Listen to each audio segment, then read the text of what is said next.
Hey guys, welcome back to Team Death Slinger. My name is Peter, and today we're going to be looking at a Dragon Linkz deck profile using CS as our bottom end. The CS bottom end provides a lot of utility and fun tools that actually really help Dragon Linkz get off the ground and stall out for some time to set up our tamers and our ability to float into level 6s. So, starting with our egg here, 4 copies of BT22 Wanyamon. Your turn when Apex plays CS trait Digimon. In this Digimon's sources, it can evo into a CS trait card in the hand with the cost reduced by 1. It's just going to make it whenever we resolve one of our rookies' inheritables to shuffle the top card down. We can then re-evo into the same level Digimon with the cost reduced by 1. It's going to be really handy for us to get that off.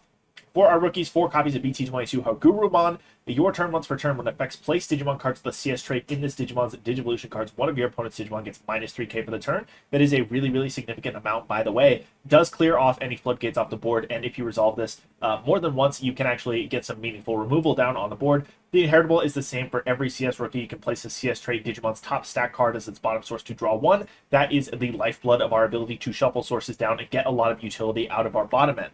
We are going to run 4 copies of the Palmon from BT22. Same inheritable, but when effects place Digimon cards with the CS trait as this Digimon's bottom source, we gain 1 memory. So we're going to be able to shuffle our stack down into this Palmon, get a memory, and kind of push to do some plays. It's going to net equal out to a 0-cost evo with the Wanyamon inheritable as well. So if we ever shuffle a level 4 down with Palmon underneath, we just get the free evo back into a level 4. So that's going to feel really good. We are also going to run 3 copies of the BT22 Terriermon. When effects place Digimon cards of the CS trait in this Digimon's sources, if you have 1 or fewer tamers, you may play 1 tamer card of the CS trait from your hand without paying the cost. We don't actually run that many CS trait tamers in this deck, contrary to the fact that we're running the CS engine, but for the few that we do run, this is a good way to play them for free. For our level 4s, 4 copies of the BT22 Guardromon. On play when Digivolving, one of your opponent's Digimon gets minus 3k for the turn. In combination with the Haguru, it is really easy to rack up like 6 to 12k in DP reduction with the Hagurus and Guardromons if you have enough level 4s in your hand. Then if this Digimon stack has 2 or more same level cards, de-digivolve 1 on one of your opponent's Digimon. Dragon Linkz as an archetype really likes de-digivolving and deleting things, so this de-digivolve effect is right at home in the deck. And the opponent's turn effect gives our Digimon a 2k DP. That's going to be really cool with the EX7 Jazarichmon inheritable that is going to let us redirect some attacks into us. It's going to make us nice and big so that we can actually survive those swings. We are going to run 2 copies of the Togemon from BT22 on play when Digivolving. One of our Digimon gets 3k for the turn, and if we have 2 or more same level sources, we gain Raid and Piercing for the turn. That's going to be great for helping us swing into things if the opportunity arises. It's pretty easy to get in with a level 5 off of this effect for like a 11k Raid Piercing check, which is relatively safe for a level 5 especially. This is also going to give us an inheritable that gives us a 2k DP bonus, which is nice for our swings on our turn.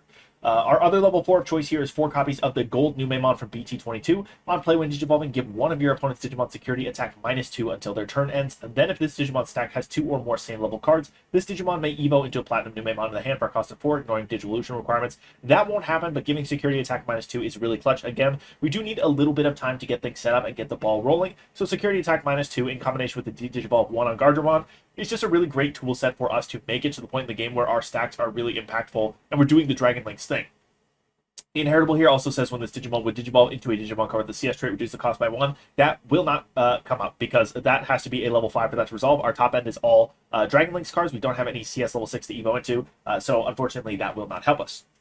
On to our level 5s here. This is kind of where we start getting into our Dragon linking. We have 2 copies of the EX3 Jazarichmon. On play, de-digivolve 1, then you may play a Hina from your hand without paying its memory cost. A nice way for us to start racking up some Hinas. And the inheritable says as long as we have an on-play, we get sec +1. It's kind of redundancy on the RizeGreymon inheritable. But we do actually hard play this sometimes in some plays. It's pretty easy for us to play the turn with 4 memory to start, and then if we have any memory boosts in play, we can actually go up to 6. So being able to play this has more merit than just the de-digivolve and playing a Hina. But I'm just saying there are some plays where this is actually kind of a good play to make, is hard slamming this Jazarichmon. So I feel good with 2 copies, and then we have 2 copies of the EX7 Jazarichmon. On play, de-digivolve 1, and when Digivolving, if your opponent has no level 5 or higher Digimon, gain a memory. What I think shines better than both of those effects is opponent's turn. When any of your opponent's Digimon attack, you may change the attack target to this Digimon. Also, if you did not realize, the level 5s from Dragon Linkz here can evo on red or black level 4s. That's kind of why this works so well with CS. We have the black on GoldNumemon and Guardromon and the red on Togemon, so we can make sure that we are fully compatible with our level 5 suite.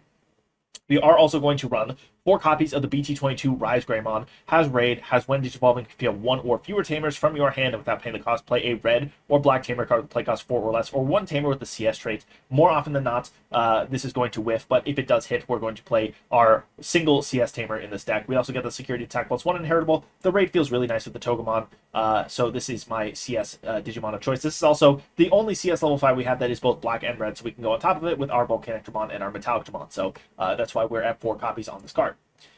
Speaking of Metallicdramon and Volcanicdramon, we're going to run 4 copies of both from EX7. Metallicdramon here on play, and when attacking, D-Digivolve 4 on one of your opponent's Digimon. When Digivolving, none of your opponent's level 4 or lower Digimon cards can Evo until the end of their turn. And then all turns, once per turn, when this Digimon would leave the battle area, other than by your effects, you may play a Digimon card with the Rock Dragon or Dragon trait from your trash without paying the cost.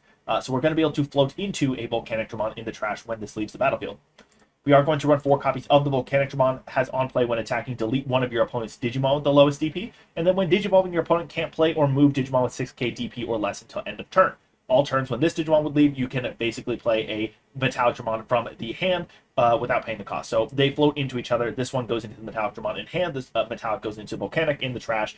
More often than not, you kind of want to set up the Volcanic first, so that if the stack does leave, you can hit the Metallicdramon in your hand. But they play off each other. They're both super floodgatey, and they're a fun pair of level 6s to be running in a deck together. For our options here, I'm on 4 copies of the Kuremi Detective Agency. It's going to reveal top 3, add a CS trait card to hand, and then the rest go bottom. Gain 2 memory. We've got to be careful with this because it does whip all of our Dragon Linkz cards and our Hinas, but it does grab everything else in the deck. So as far as a consistency piece goes, I find this is important at 4. And then 2 copies of Garnet Memory Boost. If you really want to balance out, you could go 3 and 3, or you could lean more into the Garnet. I think it's kind of up to your preference, but for me, I think the Kuremi makes the most sense because it's going to hit our level 3s, our 4s, and then some of our 5s. So it makes sure we can see most of our line. We are running 2 copies of Ami Aiba. If your opponent has a Digimon, gain 1 memory, and then your turn, when any of your Digimon Evo into a card with the CS trait, if it has a Digivolution card with the same level as the Digivolve Digimon, by suspending this Tamer, that Digimon may Evo into a card with the CS trait in hand without paying the cost. This basically only ever triggers to let your level 4 Evo into a level 5 for free, but I think there's a lot of cards you can run in this slot, and I kind of want to touch on that because I'm not sold that Ami is the best choice, but it has worked the most consistently for me. I really like getting that memory if our opponent has a Digimon in play because, like I said, it can make a 4 memory turn really easy. I like that this can punch us up to a level 5 really easily, especially considering the Dragon Linkz level 6s cost a lot of memory to Evo into. They're both 5-cost Evos.